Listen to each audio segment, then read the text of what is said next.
Now let's just take a moment and take a step back, and let's take a look at what we really are facing at the moment. What are the challenges that we're facing? Well, I think primarily three things. And the first thing is, biological threat and financial threat. The biological threat is obvious, and what of course makes it difficult to deal with is that it's a threat that we know is there, but we can't see it. So we're taking all these precautions, and we're also dealing with something. It's different than if you're, out there, on the African savannah and you see a lion in the distance. Well, we don't know where the lion is here. And second is financial threat. Many people are affected now by the fact that the lockdown and all the steps that have been taken now to deal with it have had a profound impact on the world economy. And in some countries, unemployment is through the roof. And interestingly, depending on, which of these threats is more salient for you, which are the ones that are affecting you more, may depend on, where you are, what country you come from, what your family's personal circumstances are. In the United States, there are surveys that show that actually right now, more people report being very worried about their financial threats than the fear of getting the virus. Actually, more than 50% of people in the United States are saying that they are very concerned about financial worries, whereas about a third of them say they're very concerned about getting infected. Now that could be because the social safety net in the United States is not as strong as it is in some other countries, like in Europe. In many European countries, we're fortunate to have all kinds of financial safety nets in place that can at least help us in the short run. But of course, also, you see now that governments are trying to weigh these things, the bylaw, when should we end the quarantine and how can we get the economy started? So these are two major threats that we're simultaneously facing. Another thing that we're dealing with is loss. And when I say loss, now, in some of the most unfortunate cases, people who've actually lost loved ones, that's of course a terrible thing. But for many of us, most of us who, fortunately have not, we're still talking about the loss of our freedoms. We're talking about the loss of daily activities, daily pleasures. And, again, how that affects you depends on what your circumstances are. It can also depend on your age. Like if you're a younger person, you may just, want to be able to go, and a lot of your downtime may involve just going and hanging out with your friends and, going into the city and, doing fun things. And if you're a guy like me, well, actually, I don't really do anything fun, so I didn't really lose that much. No, actually, that's not true. But in any case, we're all dealing with different kinds of losses, and some of those losses may also have to do with, people being worried about losing their dreams. If your dream is to go to graduate school, or if your dream is to travel somewhere, and these are things that you've been looking forward to, you may be worried about those losses as well. And then the third is confinement, being stuck in small spaces. So that affects us a lot, looking at the same walls 24/7, the lack of stimulation, the lack of freedom again. So these are all challenges that we're facing. And what does that result in? It results in stress, which I'll call corona stress. Now, our brains and our biology have a particular kind of response to stress, particularly chronic stress. And I want to differentiate between acute and chronic stress. Acute stress is an immediate danger. Think about that lion on the African savannah. And that our brains and our bodies have evolved these mechanisms to deal with acute stress. And our brains and our bodies have something called the HPA axis, the hypothalamic pituitary adrenal axis. This is part of our threat response system, and it prepares us to fight, flight, or freeze, something that I'm sure you've heard about that. And that system works really well when we're under acute threat. Works really, really well. How do we know it works well? Because we as a species have survived, right? So this is proof that this system works well. But the system does not work very well under situations of chronic stress. In chronic stress, our brains keep pumping out these stress hormones like cortisol, and this can have a longer-term detrimental effect on our health and in terms of also our psychological well-being. And in terms of chronic stress, there are a whole variety of common symptoms that you might be familiar with. Feeling more, getting more irritable, getting into fights with people more easily, feeling fatigued, getting tired easily, having trouble concentrating, sleeping problems, changes in appetite or digestion, feeling helpless, feeling a loss of control, which I think a lot of people feel, feeling low self-esteem, feeling like I'm not coping with this situation as well as other people. Why am I getting depressed and I see other people seem just fine? Sometimes a loss of sexual interest, and also just general nervousness and tension. So you may recognize some of these symptoms. If you recognize them, you just remember you are not alone. Many of us are dealing with these kinds of symptoms to some degree or another. Now, where there's stress, there is coping. Okay, we all consciously or deliberately or unconsciously find different ways of coping when we are dealing with conditions of stress.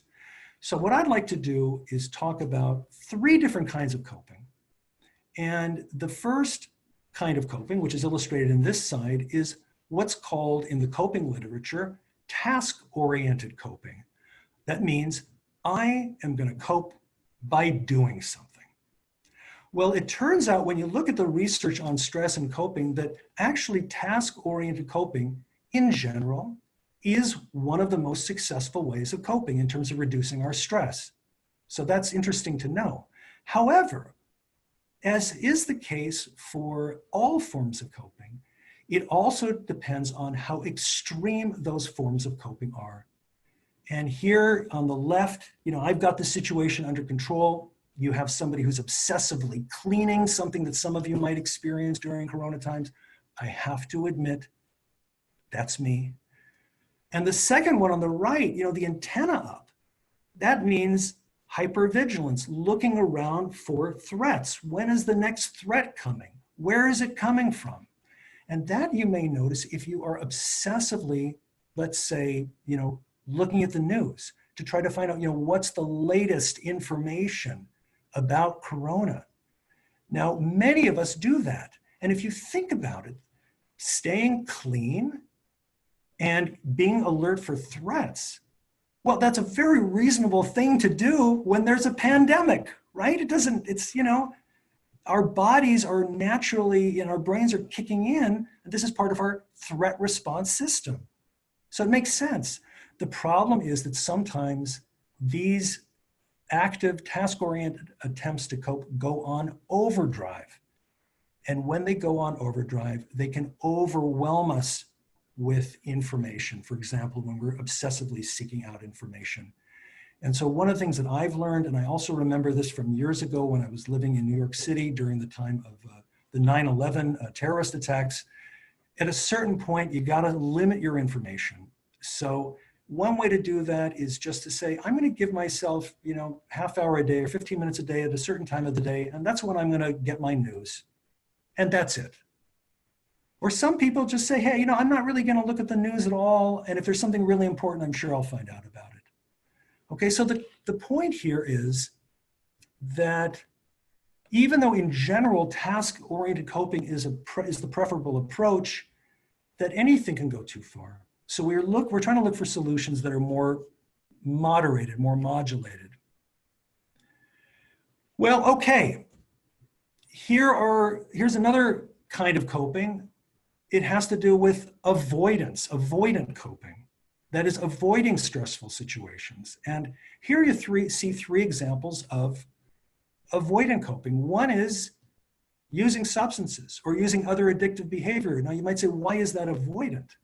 Well, it's avoidant because I'm using, let's say, alcohol or drugs or whatever it would be to numb my emotions, right? So when I'm using these substances or whatever it would be and whatever I'm doing, then at that point, my feelings are numb. I'm kind of escaping from my feelings. And so it has, in a way, you could say a beneficial short-term effect.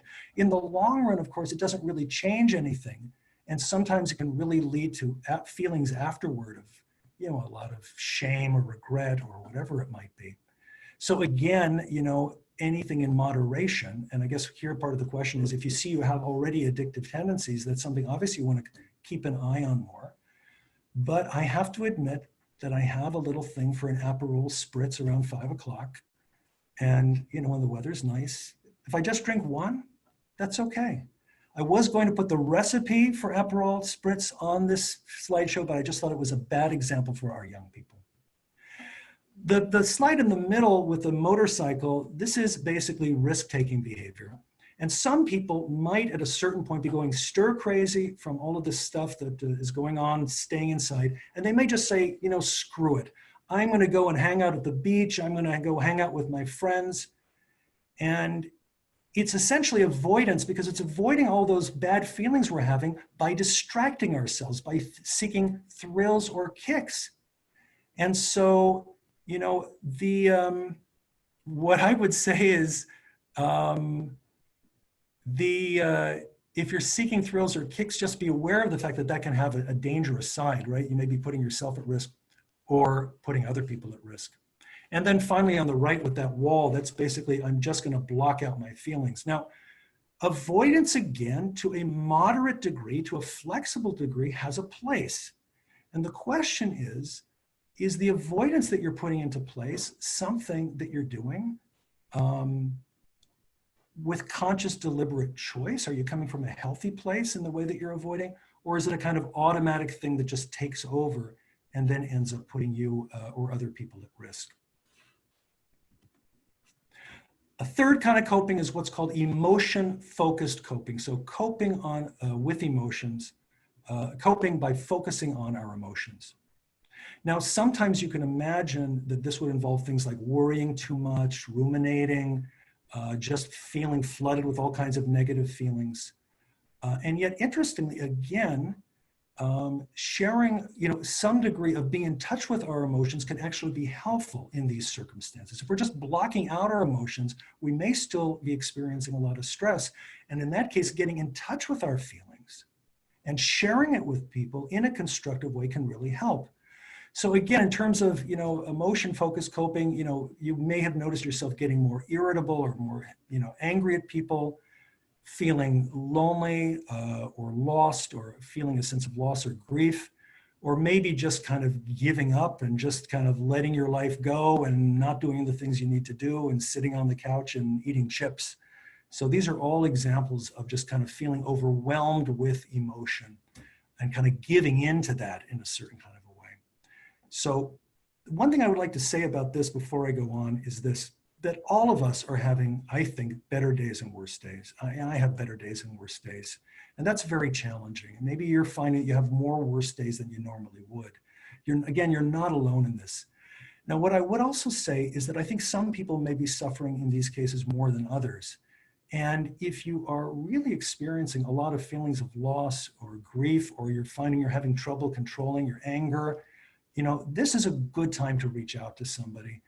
I've noticed that the student counseling centers at the university don't seem to be getting more calls, at least from what I've been hearing, than they normally do. And maybe that's because, the students out there are doing just fine. They're still busy with their schoolwork, and maybe they're handling things fine. But for people who are struggling right now, I'm really saying to you, this is not the time to be stoical. This is not the time to feel like I should be able to handle it. If something's really bothering you, please just reach out to somebody, reach out to a friend or a family member, or call the student counseling center, or find another professional. Find somebody to talk to about what's going on with you. You don't have to be alone in it.